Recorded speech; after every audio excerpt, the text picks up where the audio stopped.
নমস্কার, সকল ভক্ত বন্ধুদের সাদর আহ্বান জানাই জগৎগুরু শ্রী রামকৃষ্ণদেব ফেসবুক পেজে। জগৎগুরু শ্রী রামকৃষ্ণদেব ফেসবুক পেজে আজকে আমরা শুনব দুর্গা মায়ের অনুধ্যান। দুর্গা মায়ের অনুধ্যানে রূপশ্রী, আমাদের ভক্ত বন্ধু বোন রূপশ্রীর আবদার, এখন যখন স্নান যাত্রার পর রথযাত্রা এসে গেছে, তখন আমরা এই জগন্নাথের অনুধ্যানই শুনি, দুর্গা মায়ের কথা শুনি। কেমন? কারণ এমন অলৌকিক অপার্থিব প্রেমগাথা আমরা লৌকিক জীবনে ভাবতেও পারি না, অথচ এটি সত্য। আর এই যে ভাবসাধনার ক্ষেত্রে এটিও একটি মাইলস্টোনই বলতে হয়। কারণ এই ভাবটিকে আমরা যতটা আয়ত্ত করতে পারবো, ততটাই আমরা বুঝতে পারবো যে এই জগতে একমাত্র পুরুষ জগন্নাথ, আর বাকি সবই এই যে সমস্ত জীবাত্মা আমরা দেখি, সেই জীবাত্মার উপরের যে আবরণ, নারী ও পুরুষের আবরণ, সেই আবরণটি মহামায়ার যে লীলা খেলা, সেইটি রক্ষা হওয়ার জন্য। অর্থাৎ এই খেলা যাতে না থামে এবং এই জীবন যাতে প্রবাহিত হয়, সেই জন্যই মহামায়া স্বয়ং এই নারী পুরুষের আকর্ষণ দিয়ে জগৎকে রেখে দিয়েছেন বেঁধে। এই আকর্ষণ তার কৃপা না হলে কোনো মতেই কাটে না, এবং এই আকর্ষণটি আছে বলেই জগৎ সংসার প্রবাহিত হচ্ছে।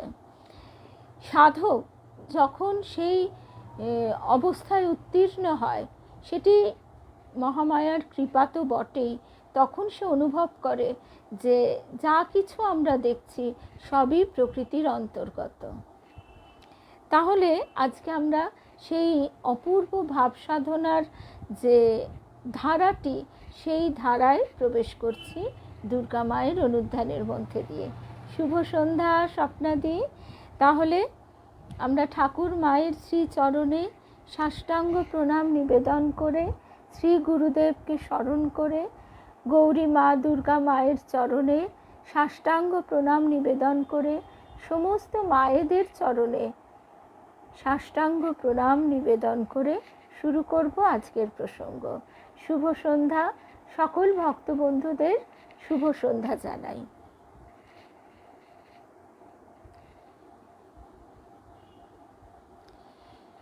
মা মানে দুর্গা মা প্রায়ই শুভ সন্ধ্যা রূপশ্রী, তোমার কথাতেই আজকে আমরা আমাদের যে নিয়মিত পাঠ দুর্গা মায়ের অনুধ্যানই চলছিল, কিন্তু তার মধ্যে যে ধারাবাহিকতা ছিল, সেইটি থেকে আমরা একটু সরে এসে আজকে এই বিশেষ অনুধ্যানটি শুনছি। জগন্নাথের সঙ্গে দুর্গাপুরী দেবীর যে অপূর্ব প্রেমগাথা, অপার্থিব যে ভাবসাধনার একটি অত্যাশ্চর্য রূপ আমরা পাই, সেইটি আমরা শুনছি আজকে। এই সময়ে মা মানে দুর্গা মা প্রায় পুরী তীর্থে গমন করতেন। জগন্নাথ দর্শনে মায়ের যেরূপ আনন্দ হতো, তা অন্য তীর্থে দেখা যেত না। পূর্বে তিনি সারদা মাতা ও গৌরী মাতার সহিত সেখানে গিয়েছেন। এখন গৌরী মায়ের অনুমতিতে তিনি 2-4টি আশ্রম বালিকা ও সন্তান সহ পুরী ধামে চলে যেতেন। সন্তান অর্থে মায়ের আশ্রিত দীক্ষিত সন্তান। শুভ সন্ধ্যা কাবেরী, রিমা, জয়ন্তীদি, জয়শ্রী, শুভ সন্ধ্যা। আমি কাবেরীর পপ আপ মেসেজগুলো দেখতে পাচ্ছি আর ভাবছি যে কতক্ষণে ও আসবে। যদিও বোধহয় এইমাত্র রঘুরাজপুর থেকেই ফিরল। রঘুরাজপুরের কাহিনী অনেকেই জানেন, আবার অনেকে জানেন না। গৌরী মায়ের আশ্রমে আজকে রূপশ্রী বলেছিল বলেই আমরা তো এই বিশেষ ভাবসাধনার অনুধ্যানটি আবার শুনছি। তা সেখানে রূপশ্রীর আবদার ছিল যে আমরা জগন্নাথের যে মূর্তি দেখি, শারদেশ্বরী আশ্রমে, সেই মূর্তি জগন্নাথ বিগ্রহ যখন হলো, সেই সময় আশ্চর্যভাবে ওই বছরেই কাঠ বেশি হলো। সেই কথায় আমরা পরে আসব। সেই কাঠ থেকে প্রধান যিনি পুরোহিত দৈতাপতি, তিনি মাকে মানে দুর্গাপুরী দেবীকে এই মূর্তি গড়ে পাঠিয়ে দেন এবং সেই মূর্তি প্রতিষ্ঠিত হয়। আজও অবধি শারদেশ্বরী আশ্রমে সেই জগন্নাথ বিগ্রহের নিত্য সেবা চলছে। আর আগেও বলেছিলাম, শারদেশ্বরী আশ্রমে একদম প্রথম যেদিন গিয়েছিলাম, সেটি ঠিক করোনার পরেই, করোনারও আগে আমাকে সৌরভ বলেছিল। ওর কথা তো কখনোই আমি না উচ্চারণ করে থাকতে পারবো না, কারণ ঠাকুর ওর মাধ্যমেই প্রথম আমাকে টেনেছেন, আমাকে এবং আমাদের সকলকে। সৌরভ আমাকে বলেছিল শারদেশ্বরী আশ্রমে আসতে, এবং বলেছিল যে তুমি সেখানে গেলে অনুভব করবেই, তুমি নিজে গিয়ে অনুভব করবে, আমি তোমায় বলবো না। তাও 2-4টি যে কথা বলেছিল সেগুলি শুনেছিলাম মাত্র, তার মর্ম উদ্ধার তখনও করতে পারিনি। তারপর সেবারেও সৌরভই আবার ডাক পাঠালো, কারণ আমি ওই দিকটা একদমই চিনি না, চিনতামও না। আর একা একা এতটা মেট্রো করে যাওয়াটাও আমার কাছে একটু ভয় লাগতো। সেই কারণে কোনো দিনই উদ্যোগ নেওয়া হয়নি ওর কাছে শোনার পরেও। শর্মিলা দি, মিনুদি, কেয়া, শুভ সন্ধ্যা। তারপরে দুর্গাপুজোর আগে সে বছর মায়েদের জন্য মায়েদের দান, এই শিরোনামে ও কিছু বস্ত্র বিতরণের আয়োজন করে। আর সেবার সকলের জন্য খিচুড়ির ব্যবস্থা ছিল। সেই যাদের বস্ত্র দান করা হচ্ছে তাদের 1 বাক্স করে মিষ্টি আর পাতায় করে 1 পাতা খিচুড়ি। তা এবার দুপুরবেলা তো আমরা যাব।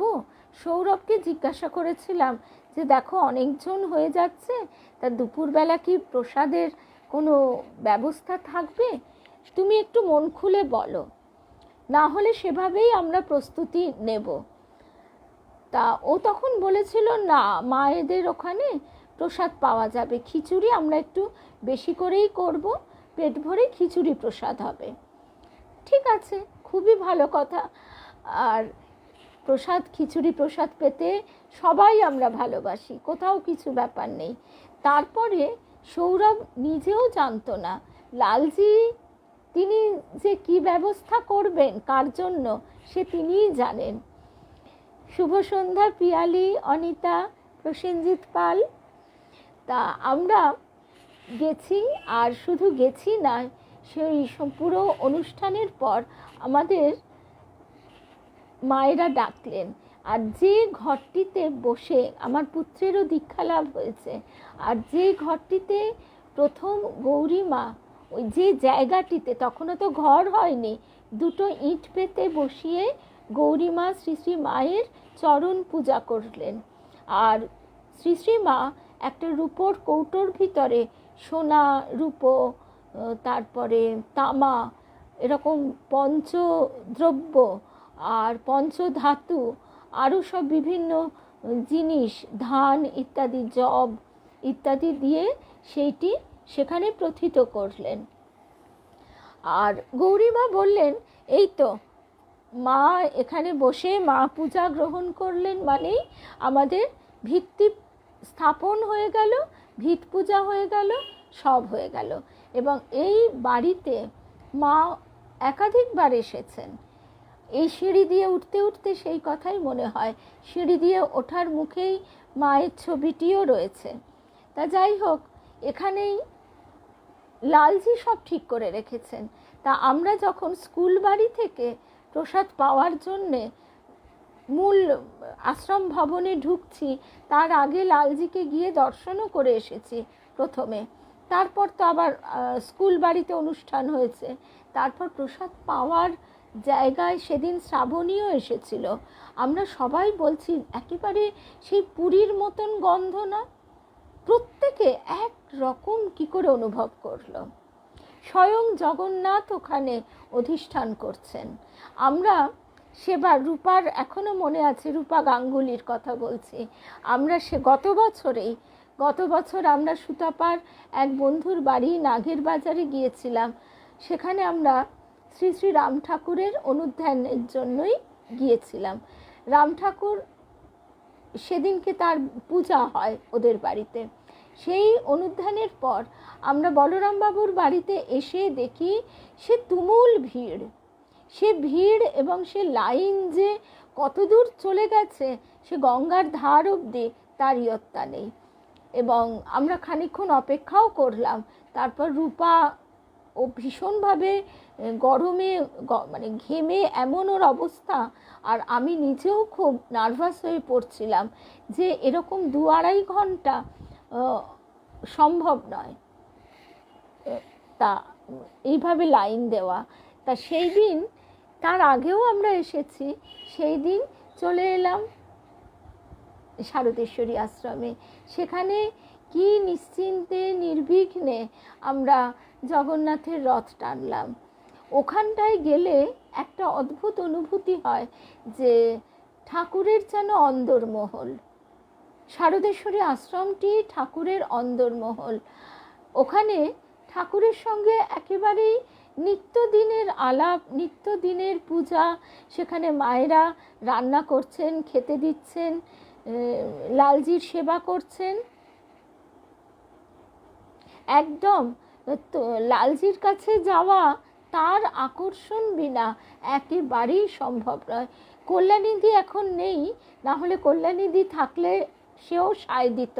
কল্যাণীদি নিজে বলেছে, কথা আমাকে প্রথম সৌরভ বলেছিল, কিন্তু বলতে দ্বিধা নেই, কথাটা আমার ঠিক বিশ্বাস হয়নি। কল্যাণীদি বলেছিল, এই সৌরভ বলেছিল, মায়েরা বলেন এই সামনে দিয়ে চলে গিয়েও কত লোকে জানতেই পারে না এবং রাস্তাও খুঁজে পায় না। কল্যাণীদিরও ঠিক একই অবস্থা। সে 45 মিনিট এদিক ওদিক ঘুরপাক খেয়ে তারপরে এসে পৌঁছেছিল দ্বিতীয়বার। তো লালজির কৃপা, তার কি বলবো, মানে তার আহ্বান, তার আকর্ষণ ছাড়া আমরা তো পৌঁছতে পারি না। আবার সেই পথও করে দেন স্বয়ং মা মহামায়া। ওই যে ঠাকুর বলছেন না, ব্রহ্মজ্ঞানের চাবিটি মায়ের আঁচলে বাঁধা, তিনি দোর খুলে না দিলে কেউ ঢুকতে পারবে না। শুভ সন্ধ্যা মধুরিমাদি। তা এবারেও আমরা রথের দিন অবশ্যই শারদেশ্বরী আশ্রমে যাব। সেই দিন আমরা স্নানযাত্রাতে সেই দিনও গিয়েছিলাম এবং জগন্নাথকে স্পর্শ করা যায় এই দুটো দিন, আর বাকি দিনগুলো শুধু দর্শন। তা যাই হোক, আবার আমরা চলে আসি আমাদের দুর্গা মায়ের কাছে। পুরীতে মা বাড়ি ভাড়া করে থাকতেন। পরবর্তীকালে তিনি বালিগঞ্জ নিবাসী ভক্ত গোবিন্দপ্রসাদ ঘোষের সমুদ্র তীরস্থ সিন্ধু নিবাসে অনেকবার বাস করেছেন। গোবিন্দপ্রসাদের পিতা ললিতমোহন এবং মাতা রাধারানী দেবী দুজনেই গৌরীমা ও দুর্গামার প্রতি শ্রদ্ধাযুক্ত ছিলেন। আশ্রমকে তারা যথেষ্ট অর্থ সাহায্যও করেছেন। রাধারানী দেবী কিছুকাল আশ্রমের কার্যনির্বাহক সমিতির সদস্যা ছিলেন। জলভীতির কারণে মা কখনো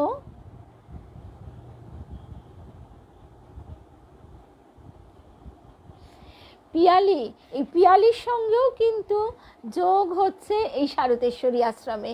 এই কথাটাও তখন পিয়ালিকে দেখে বলবো ভাবতে ভাবতে ভুলে গেলাম। পিয়ালির সঙ্গে যেদিন প্রথম আলাপ, সেই দিনের কথা আমার এখনো মনে পড়ে। কিন্তু সেদিন এত ক্লান্ত যে ওর সঙ্গে আমার কথা বলারও আর ক্ষমতা নেই। তারপরে ওর ফোন হারিয়ে গিয়েছিল, যে কারণে ফোনের আবার রিসেট করা, হারিয়ে না, খারাপ হয়ে গেছিল না কি একটা হয়েছিল। মোট কথা ফোন রিসেট করতে গিয়ে ওর ফোনের সব ফোন নাম্বার যেগুলো সেভ ছিল প্রায় সব মুছে গেছে। পিয়ালি বলছে, কি আশ্চর্য, তোমার নাম্বারটা ছিল। তাই বহুদিন পরে ও আবারও যোগাযোগ করে এবং আজকে পিয়ালির সূত্র ধরেই আবার ঠাকুর টেনেছেন সব জায়গায়, ঝামাপুকুরে, অনাথ ভাণ্ডারে, দেবেন দাদার বাড়িতে, সব জায়গায়। একদম স্বপ্নাদি, তোমাদের ক্ষেত্রেও দেখো, তোমরা অত দূর থেকে আসবে বলে যেদিনই এই পরপর যে দুদিন এসেছো, পুরো আকাশ মেঘলা হয়ে গেছে। এগুলো দেখো আমরা মায়ের, শ্রী শ্রী মায়ের পদপ্রান্তে সেই বইতেও পড়েছি যে ভক্তেরা আসবে যাবে, তাদের রোদের তাপে কষ্ট হবে বলে আকাশে জল ভরা মেঘ হয়ে গেছে, এবং সেই ছায়া ধরা পথে তারা নিশ্চিন্তে চলেছেন। ঠিক সেই রকমই আজকে সোমা, খড়গপুরের সোমা, মিনুদি, স্বপ্নাদি, এরা যেদিন এসেছে, সঙ্গীতা, সেই দিনও আকাশ একদম মেঘে ছায়া ফেলে দিয়েছে, সূর্যের খড় তাপ ঢেকে দিয়েছে। ওই যে বললাম, কেউ বলবে কাকতালীয়, আবার ভক্ত হৃদয় বলবে যে তার কৃপা। তাই পিয়ালির যে কৃপার বোধে আনন্দ, এই লেখাটি এই সব লালজির কৃপা। একদম কৃপার এই লালজির কথাতে, এই কেয়ার কথাতে আবারও মনে হলো, কেয়ার ভাইয়ের বউ, সে পর্যন্ত, সে যে কিনা খুব একটা এসব দিকে যার চিন্তা ভাবনা ছিল না, সেও এখন লালজির টানে টানে লালজির কাছে শুধু আসা নয়, একেবারে প্রথমেই একদম দু একবার এসেই ঠাকুরের চরণ দর্শনের সৌভাগ্য লাভ করেছে, মায়ের গলার রুদ্রাক্ষের মালা দর্শনের সৌভাগ্য লাভ করেছে, ষোড়শী পূজার সেই মালাটি।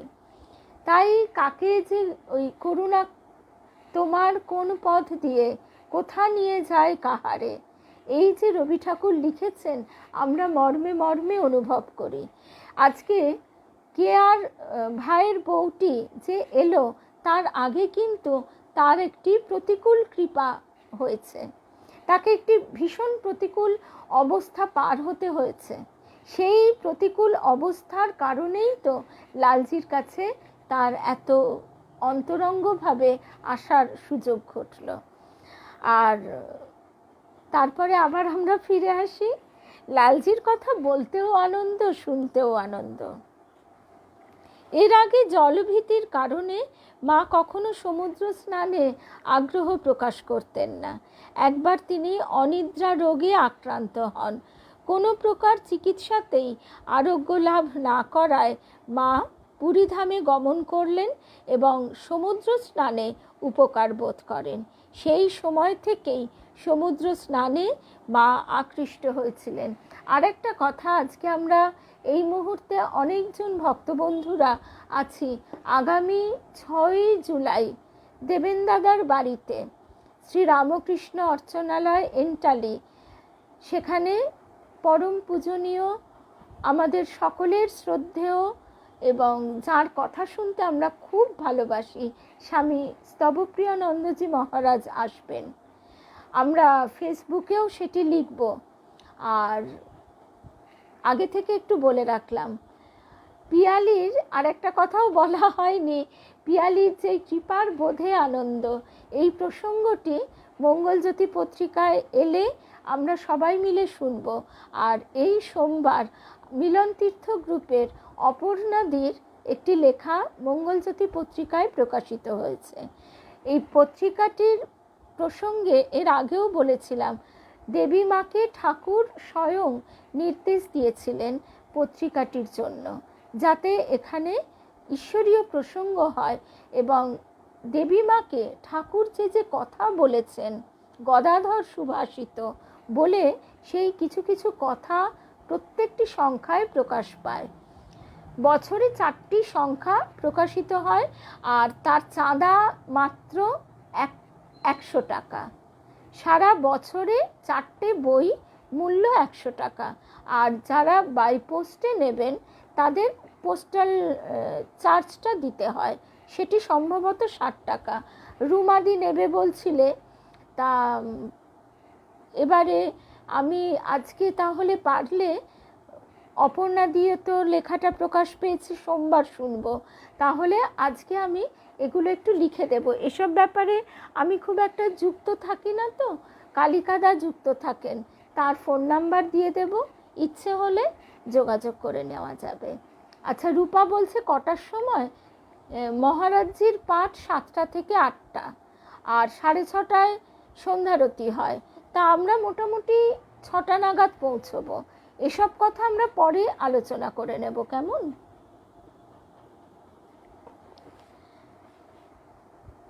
দেবেন্দ্রদার বাড়িতে ঠাকুরের পিছনের যে চালচিত্র পিয়ালি আঁকে, একথাও ভাবি যে কতজনেই তো কত ছবি আঁকে, কিন্তু পিয়ালির ছবি আঁকা সত্যি সার্থক।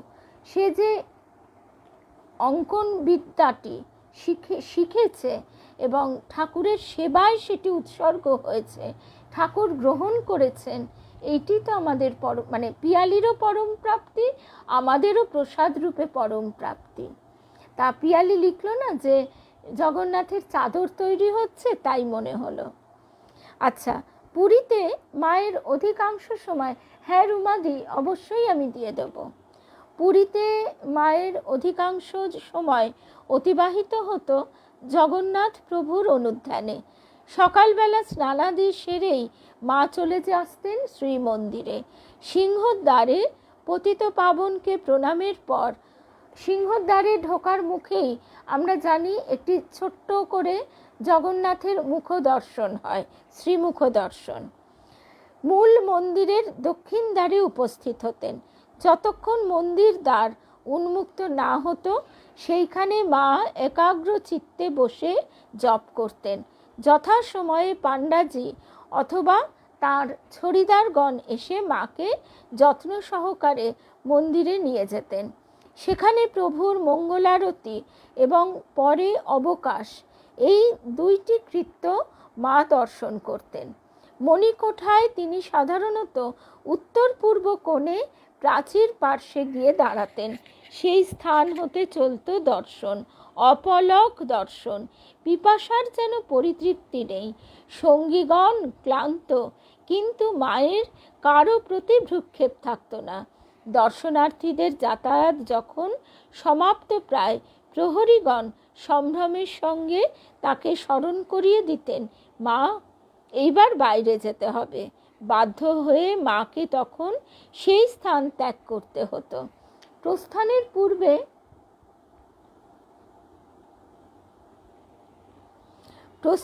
পূর্বে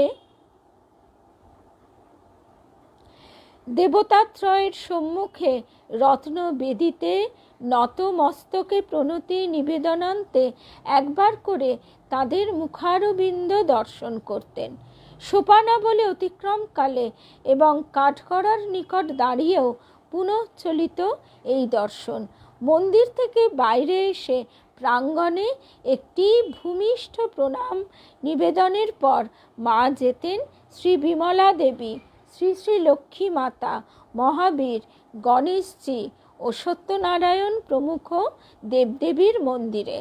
প্রত্যেক মন্দিরেই প্রবেশের পূর্বে প্রদীপ পুষ্পমাল্য ক্রয় করে মাল্যটি পুরোহিতদের হস্তে প্রদানপূর্বক প্রদীপের আলোকে আরাত্রিক করতেন মা স্বয়ং। লক্ষ্মী পূজার আয়োজন হতো সর্বাপেক্ষা অধিক সমারোহপূর্ণ। আমরা অনেকেই এই একেবারে গর্ভমন্দিরে প্রবেশের সুযোগ পেয়েছি।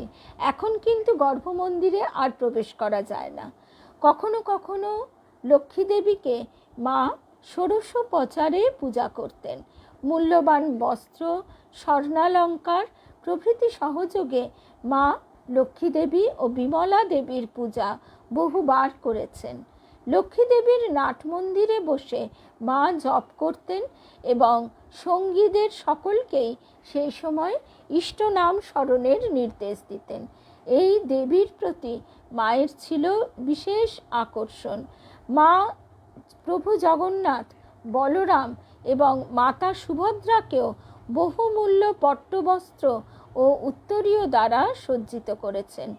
কখনো বা বাজার থেকে চাল, ডাল, ঘি, তরিতরকারি ইত্যাদি সহযোগে মন্দিরের সুপকার দ্বারা, মানে কুক, তাদের দ্বারা পৃথকভাবে বিবিধ রুচিকর ভোজ্য রন্ধন করিয়ে দেবতার কাছে ভোগ নিবেদনের ব্যবস্থা করতেন। শ্রীমন্দিরের শীর্ষদেশে ধ্বজা স্থাপনে মায়ের ছিল মহা আনন্দ। মন্দিরের চত্বরে বসে ধ্বজাবাহীর ধীর সতর্ক আরোহণ এবং অবরোহণ মা লক্ষ্য করতেন সশঙ্ক চিত্তে। আবার কোনোদিন পশ্চিম দ্বারের পাশে পুষ্পোদ্যানে মালিনীদের মাল্য রচনা দেখে বলতেন, ওরা কি ভাগ্যবতী, ভগবানের সেবা নিয়ে পড়ে আছে। এখন এই মালিনীদের রচয়িতাদের আর আমরা কিন্তু দেখতে পাই না। আমার বেশ মনে আছে, ছোটবেলায় তো বটেই, এমনকি বিয়ের পরে পরেও এই মালিনীদের দেখতাম। তারা দেবদাসী ছিলেন কেউ কেউ, আবার কেউ কেউ বা এই মাল্য রচনা ঠাকুরের যে শৃঙ্গার, তাতে এইভাবে এই সেবা কাজে নিযুক্ত থাকতেন। শ্রীপঞ্চমী তিথিতে পুরীধামে উপস্থিত থাকলে মা সত্যভামার মন্দিরে অবস্থিতা সরস্বতী দেবীকে পূজা করতেন। অক্ষয় বটের নিকটস্থ গণেশজিকেও মা অর্চনা করতেন বহু উপচারে। পশ্চিম দ্বারে অবস্থিত মহাবীরের প্রতি মায়ের ছিল বিশেষ আকর্ষণ। কোনো কোনো দিন মা কি করতেন, মা অষ্টোত্তর শত অথবা সহস্র রাম নাম লিখিত সচন্দন তুলসীপত্র তাহার দেহে লাগি করাইতেন। খই, মুরকি, কলা সহ তার ভোজ্যও নিবেদন করা হতো। ব্রহ্মচর্যকে যারা জীবনের ব্রতরূপে বরণ করেছেন, সেই সকল সন্তান ও কন্যাকে মা মহাবীরের কাছে ব্রত রক্ষার জন্য স্বভক্তি প্রার্থনা জানাতে উপদেশ দিতেন।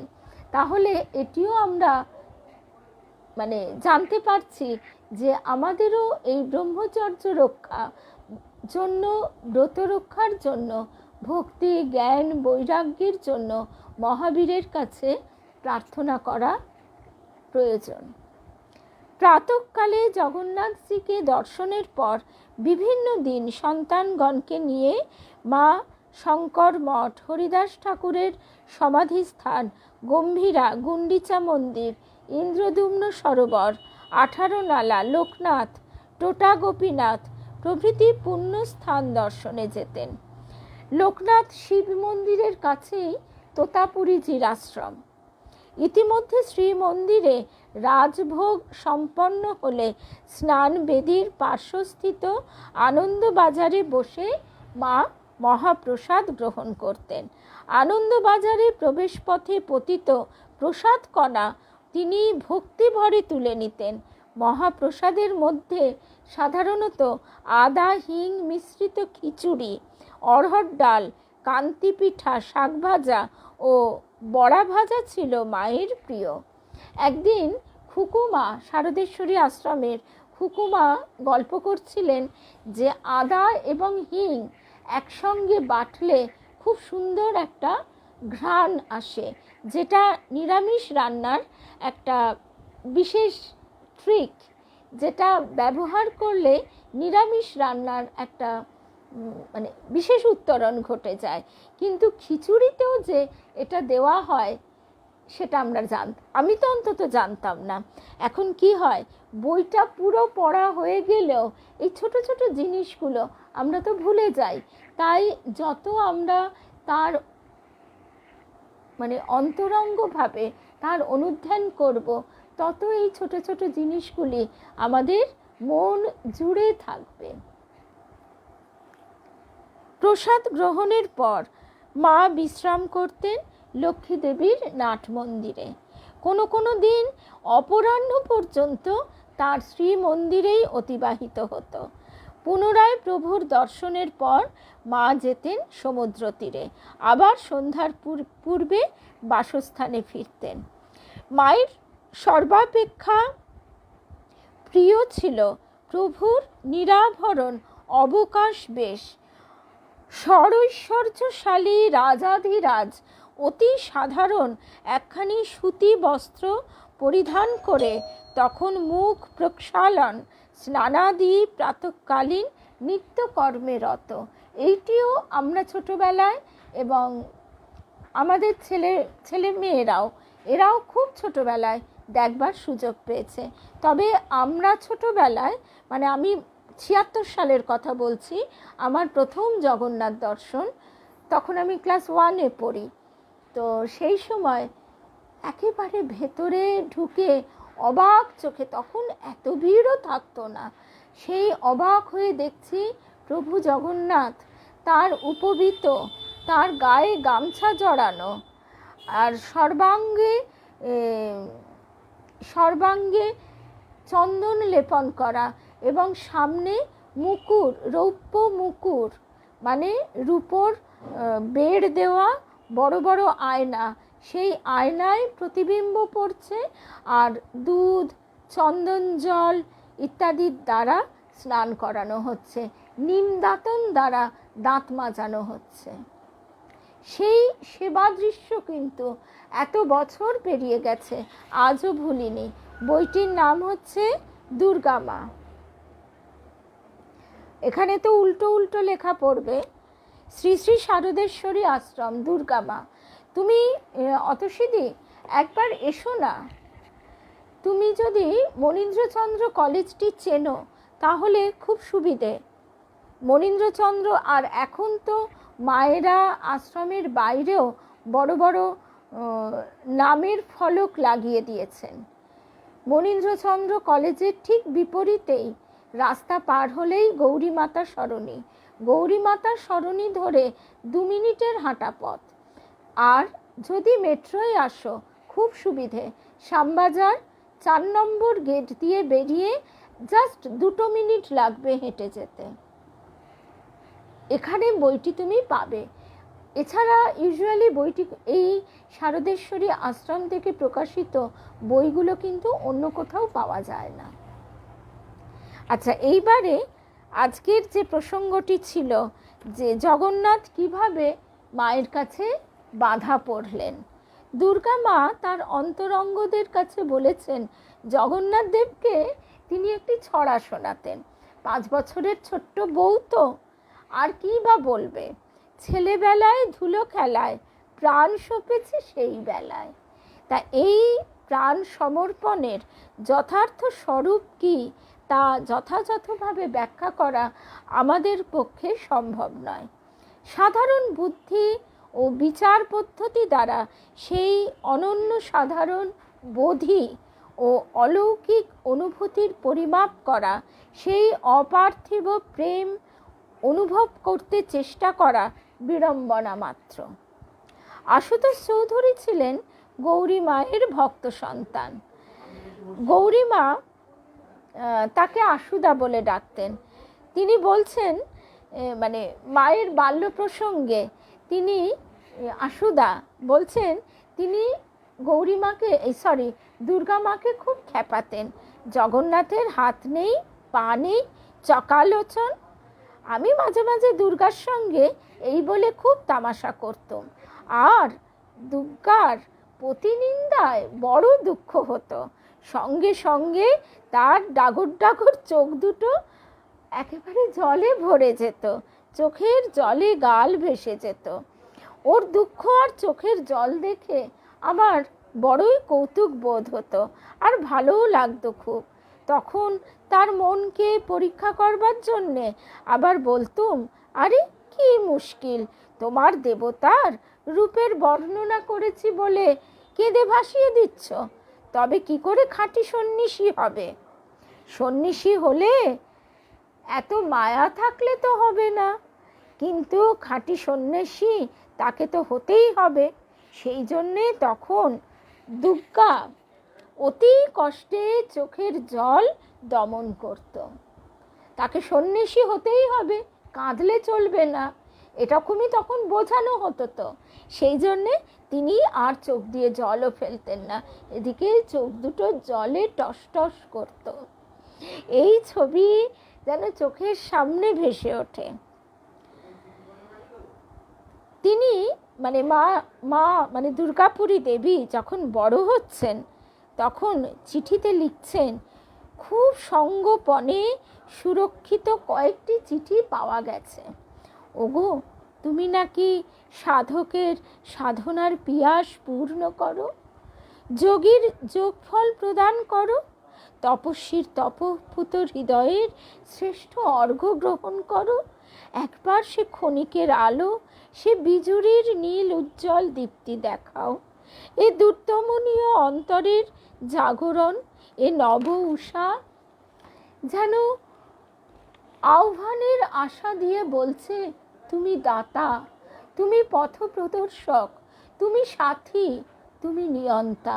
মঙ্গল হাসি কখনো কল্যাণীর মূর্তিতে অন্তরকে ছেয়ে দেয়, কখনো রুদ্র আলোকে গভীর গর্জনে এগিয়ে দেয়। দুই আমার শ্রেয়। শ্রীচরণ সমীপে দেবতা, নিঃস্ব কঙ্কাল বলেই তো কেবল প্রাণটা তোমায় চায়। তুমি আমার, ইহা সত্য, ধ্রুব সত্য, কিন্তু আমি কি তোমার? তুমি তো ভিতরে আছো, আত্মজ্ঞান জাগায়ে আমার হৃদয়ে ওই মূর্তি, ত্রিমূর্তি বস। আমি অহর্নিশ দেখি, আর মালা চন্দনে শ্রদ্ধা চাপা দিয়ে চন্দন লাগি করি। কেন বাইরের ছুটাছুটি প্রয়াস, কেন অপরের স্বাস্থ্য শান্তি নষ্ট করে টেনে নিয়ে যাই? তুমি তো মনে তেমন দৃপ্ত দৃঢ়তা দাও নাই দেব, যে একা একা যদি চাই আমার ভয় নেই, আশঙ্কা নেই। তুমি আছো, তুমি আমার প্রভু, আমার বিরাট অধিপতি, আমার বন্ধু। কেন অপরের সহায়তা? দাও দর্শন অন্তর মাঝে, অন্তর মাঝে দর্শন দাও। বড় বেদনায় তোমার কাছে আসি। তুমি একজন শ্রেষ্ঠ শ্রেষ্ঠ আপন আছো আমার। এর তীব্র অনুভূতিতে অন্তরে শক্তি পাই, তাই দাঁড়াতে পারি। তুমিই সব করাচ্ছ, ভিতরে আছো, যা করছো সব মঙ্গল। তবে আমি বুঝি বা না বুঝি, মাঝে মাঝে বুঝি, আবার ভুলে যাই। কেন এ কোমল মনোবৃত্তি দিলে বন্ধু? একবার রুদ্র পাষাণ করো, লোহা আগুনেও যা গলবে না। শুধু নিরালায় আপন মনে তোমারই চরণে এ বাড়ি বিন্দু ঝরবে, ওই শ্রীপাদ পদ্ম দুটি সিক্ত হবে। তুমিও আশীর্বাদে অন্তরকে ভরিয়ে দেবে। শক্তি দাও, শক্তি দাও, তোমায় দেখার জন্য অপরকে ব্যস্ত না করি। তোমার ভাবনা আমায় তোমার বার্তা এনে দিক। যখন বৃদ্ধ হব, একা একা এসে তোমাতেই, তখন চিনে নিও। যদি তোমায় নাই চিনি গো, সে কি আমায় নেবে চিনে। যদি আয়ু না থাকে জানায় দিও, শেষকালটায় তোমার দেশে, তোমার বালুকণায় থাকতে দিও। ওগো, মরণের সময় তুমি এসে জানাইও যে জীবনেও তুমি ছাড়া আমি যেমন নিঃস্ব ছিলাম, মরণেও তুমি আমার ক্ষুদ্র সত্তাকে তোমাতে যুক্ত হতে দিয়ে বড় ধনী গর্বময়ী করলে। তোমারও গর্বে গর্বিনী হাম, রূপসী তোমারও রূপে। কিন্তু এত দুঃখ, এত কষ্ট, প্রাণের দেবতা কেন আর ছলনা? তুমি কি আমার সঙ্গে কলকাতা এসেছো? আমি অশ্রুসিক্ত নয়নে বারবার তোমায় বলেছি না, আমার সঙ্গে এসো, আমার দেশে তোমায় যেতে হবে। সত্যি কি আসবে না? এসো, আমি যে আর পাচ্ছি না দীনবন্ধু, তুমি বিদেশে, আমি একাকিনী। মা একবার পুরীধামে জগন্নাথ দেবকে বলেন, প্রভু তুমি উৎকল, আমি বেঙ্গল, আমার সঙ্গে বাংলায় যাবে কি? জগন্নাথ প্রভুর নির্দেশে সেইবারই মা শ্রীক্ষেত্র হতে সুদর্শন চক্র সহ ত্রিমূর্তি লাভ করলেন। কলকাতায় আশ্রম মন্দিরে প্রতিষ্ঠা হলো। তদবধি যথারীতি তাদের পূজার্চনা চলছে। জগন্নাথ প্রভুর নির্দেশে মানে কি, এইখানে ব্যাখ্যাটা লেখা নেই, মায়েদের কাছে যেটা আমরা শুনেছি সেইটি হচ্ছে, সেই বাড়ি এই রকম আকুল ক্রন্দন, আকুল বেদনা তিনি তার প্রিয়তমকে জানাচ্ছেন। আর তিনি কি না এসে পারেন? তাই তিনি তার প্রিয়তমার কাছে ধরা দিচ্ছেন। কিভাবে? সেইবার নবকলেবর হচ্ছে। এইখানে এত কথা যে কোনো কারণেই হোক লেখা নেই। মায়েরা কি সুন্দর করে বলেন যে সেইবারেই নবকলে, কারণ এখানটা তো মানেটা বোঝা যাচ্ছে না। জগন্নাথ প্রভুর নির্দেশে মায়েরা বলছেন যে সেইবার নবকলেবর হচ্ছে। আর নবকলেবরে যে কাঠ আসে সেই কাঠের পরিমাণ অদ্ভুতভাবে কমও হয় না, বেশিও হয় না। সেই বাড়ি এতটাই বেশি হলো যে সেই কাঠ কি হবে এবার। তখন প্রধান পুরোহিত স্বপ্নে নির্দেশ পেলেন যে আরেকটি মূর্তি গড়া হোক এই কাঠ দিয়ে, এবং সেইটি দুর্গা মায়ের কাছে পৌঁছে দেওয়া হোক। দুর্গা মা কীভাবে তার স্বামীকে পেয়েছেন সে কথা দিয়ে আজকে আমরা শেষ করব।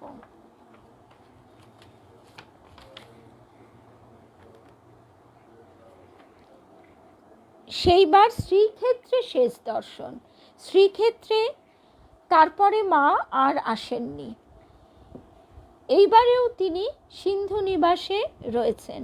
স্নান পূর্ণিমার দিন যথারীতি পরম তৃপ্তিতে জগন্নাথ দেবকে আলিঙ্গন এবং তার স্নান পর্ব দর্শন করে এলেন।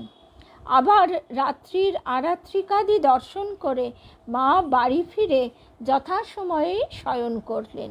দুইটি কন্যা তার কাছে আছে, কিন্তু শায়িত থাকলেও মায়ের চোখে নিদ্রার আবেশ, শায়িত থাকলেও মায়ের চোখে নিদ্রার আবেশ কিছুমাত্র নেই। পরদিন থেকে পক্ষকাল মানে 15 দিন জগন্নাথের দর্শন বন্ধ। এই কারণে মায়ের চিত্ত অতিশয় কাতর। আমরা প্রথমেই শুনছিলাম যে মা কেমন করে জগন্নাথ প্রভুর দর্শন করেন। এক অলৌকিক ঘটনা ঘটে সেই রাত্রিতে। মধ্যরাত্রের পর মা শয্যা ত্যাগ করে বললেন, চল হাত মুখ ধুয়ে আসি। প্রায় অর্ধ স্নান করে এলেন। তৎপর বললেন, আমায় চুল আঁচড়িয়ে দে, টিপ পরিয়ে দে, জরিপার শাড়ি বার কর, আর বিছানার চাদর বদলিয়ে দে। মায়ের ছবিতে আজও কিন্তু আমরা সেই জরিপার শাড়ি দেখতে পাই, গেরুয়া শাড়ি, কিন্তু জরির পারবো না। বিস্ময় বিমূঢ় কন্যাদ্বয় মায়ের আদেশ যথাযথ পালন করলেন। মা সাধারণত একটির উপর অন্য একটি বালিশ রেখে শয়ন করতেন। শয্যায় নতুন চাদর পেতে তার উপরে মায়ের প্রাত্যহিক নিয়মে বালিশ দুটি রাখা হলো। মা বালিশ দুটিকে পৃথকভাবে শয্যায় রাখলেন, মানে অন্যদিন একটার ওপর একটা থাকে, সেদিন পাশাপাশি রাখলেন। মায়ের এইরূপ কার্যের অর্থ বুঝতে না পেরে মেয়েরা আবার সেই আগের মতো একটা বালিশের ওপর একটা বালিশের সেই জগন্নাথেরই বিছানার চাদর। আহাগো ধন্য পিয়ালি, ধন্য তোমার শিক্ষা, ধন্য তোমার এই জন্ম, এবং ধন্য তোমার হাতের কাজ। ঠাকুর চালচিত্র রূপে গ্রহণ করেছেন, এবার বিছানার চাদর রূপে গ্রহণ করছেন।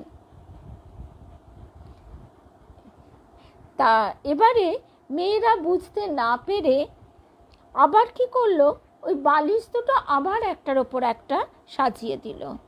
মা তখন আবারও একটির পাশে অন্যটিকে রেখে মেয়েদের বললেন, তোরা এখন বাইরে যা, দৌড় ভেজিয়ে দে, পরে ডাকবো। গভীর রাত্রে এই রকম, রাত 2টো বেজে গেছে তখন, এই রকম কাজকর্ম এবং মায়ের মুখের মধুর হাসি দেখে, মায়ের মুখের অমন আশ্চর্য মধুর হাসি এবং লজ্জা আভা দেখে কন্যাদ্বয় বিস্ময়ে বাইরে চলে গেলেন। উন্মুক্ত বাতায়ন পথে তখন দেখা যায় রূপময়ী বিশ্ব প্রকৃতি যেন প্রসন্নতার প্রতিচ্ছবি। স্নানযাত্রা মানে পূর্ণিমা, আর তখন তো এই রকম কৃত্রিম আলো নেই, যার ফলে চাঁদের আলোয় একেবারে প্রকৃতি যেন ভেসে যাচ্ছে। সে অপার্থিব সৌন্দর্যের কথা বলার তো ভাষা নেই। এখানে সেই বর্ণনা দেওয়া হচ্ছে বন্দনাপুরী দেবী,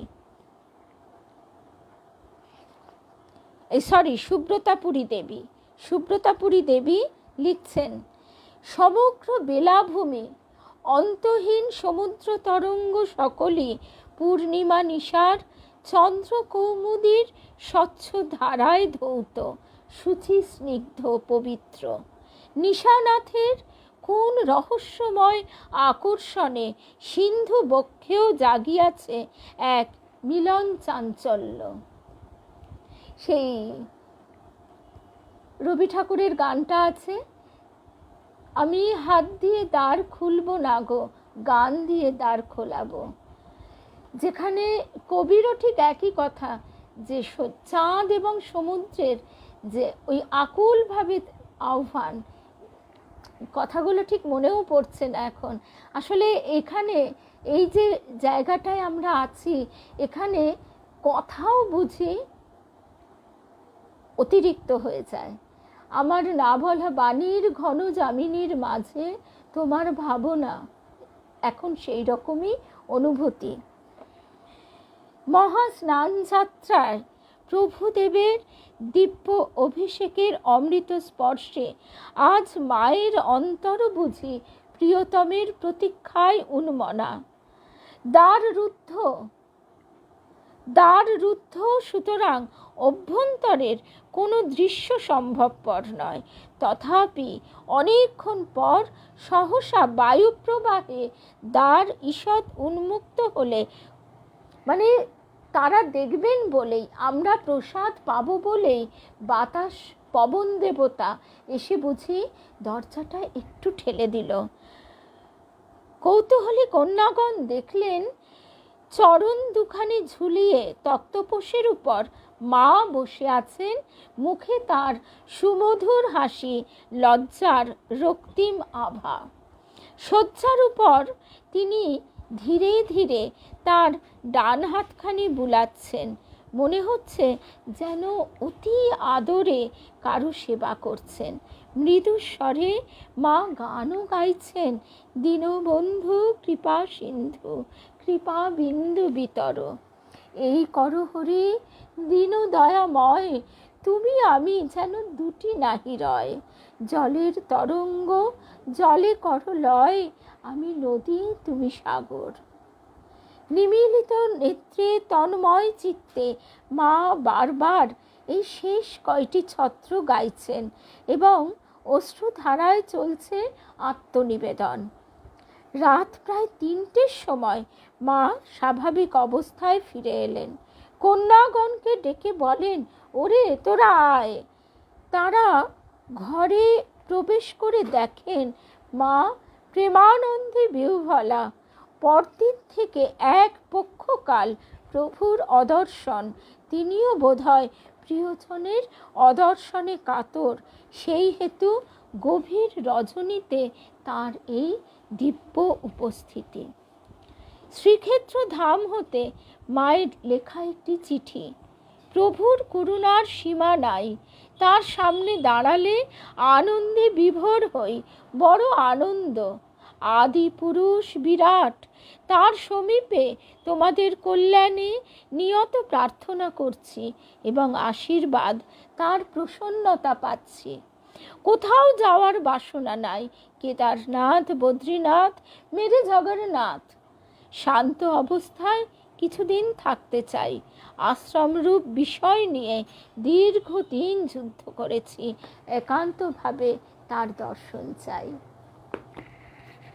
জয় জগন্নাথ, জয় রামকৃষ্ণ, জয় জগন্নাথ রূপী শ্রী রামকৃষ্ণ, জয় মা।